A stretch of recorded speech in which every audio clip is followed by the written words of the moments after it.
Hello and welcome back. Today I wanted to do a quick comparison between dueling sabers. Now these are sabers that were designed with dueling in mind, not to look like the ones from the movies. They came out of the Saber Legion. I've reviewed each of them separately, but I wanted to do a little bit of comparison between the two.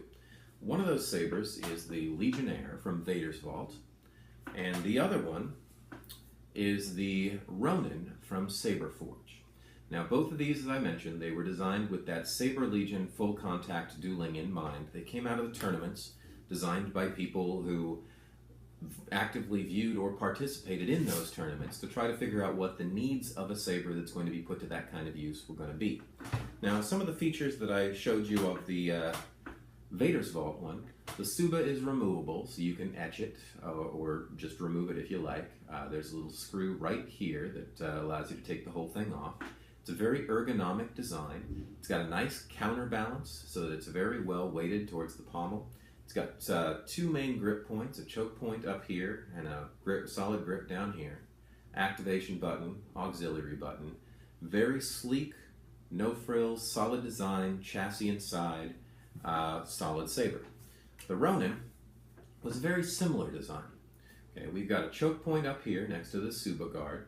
We've got a choke point down here. We've got 3 set screws instead of 1. We've got a deeper set on the blade. And we've got the ability to add in the extension that they sell with it, which takes it to the maximum regulation length for saber dueling. All right, that would actually give you 3 choke points, one here, and one in the middle. All right, so again, both solid sabers, both designed to do that job. Looking at the design a little bit though, I also thought, you notice the empty spot right here above me, I thought since there's been a lot of comments and questions about the swords behind me in some of these videos, I thought I'd introduce you to a couple of them to talk about the designs of these sabers. Now, one of the ones on the wall behind me is a standard katana.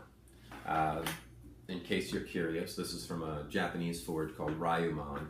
This one's a little bit different because it's got a little bit of a sharpened back edge there. But if we look at the size of this katana, or the size of the katana handle, compare it to the Vader's Vault Legionnaire, you'll see that the Vader's Vault Legionnaire is just slightly longer in the handle, but not very much. Okay. We compare the Ronin with the extension removed.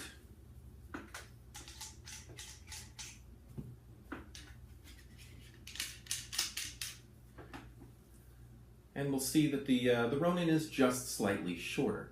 But by and large, both of these things in this format are designed with the look and the feel and the functionality of a katana in mind.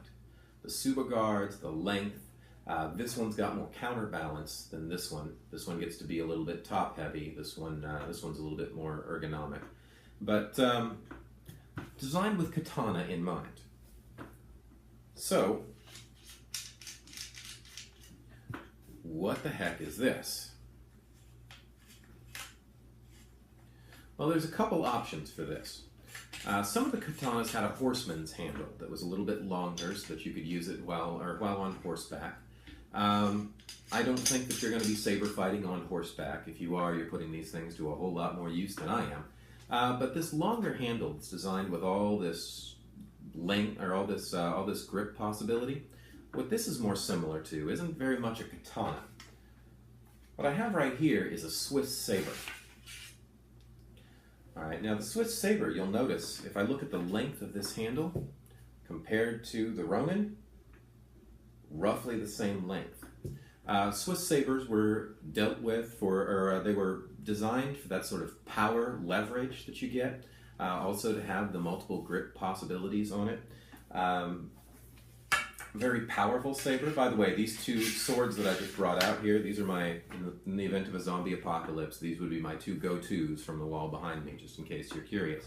But what I like about these 2 sabers is they match 2 of my favorite actual swords in terms of length and balance. Okay, this one's got a decent counterbalance with the extension. Without the extension, it's blade heavy, so it's a whole lot more usable this way. This one, closer to a katana, more counterbalance with the shorter length. So Which one is better for dueling? Well, I think that depends on your style. If you're going to be using a lot of leverage for power stroke or for power hits, and you're going to be gripping very far apart, then the Ronin is your go-to. It gives you more ability to grip further apart to get that leverage in the shots. If you're more about precision, then I would suggest that the Legionnaire is probably your best bet. You've got a lot of possibility for one-handed and two-handed. You try to use the Ronin with this extension one-handed, and you're going to hit yourself in the arm quite a bit with this pommel. It's too long.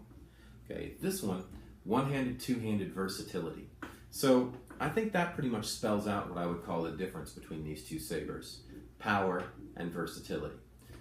Both very interesting designs, both very functional. It's interesting to see how the sport of lightsaber is starting to impact the lightsaber design, and we're ending up with things that don't look even remotely like what you see in the movies.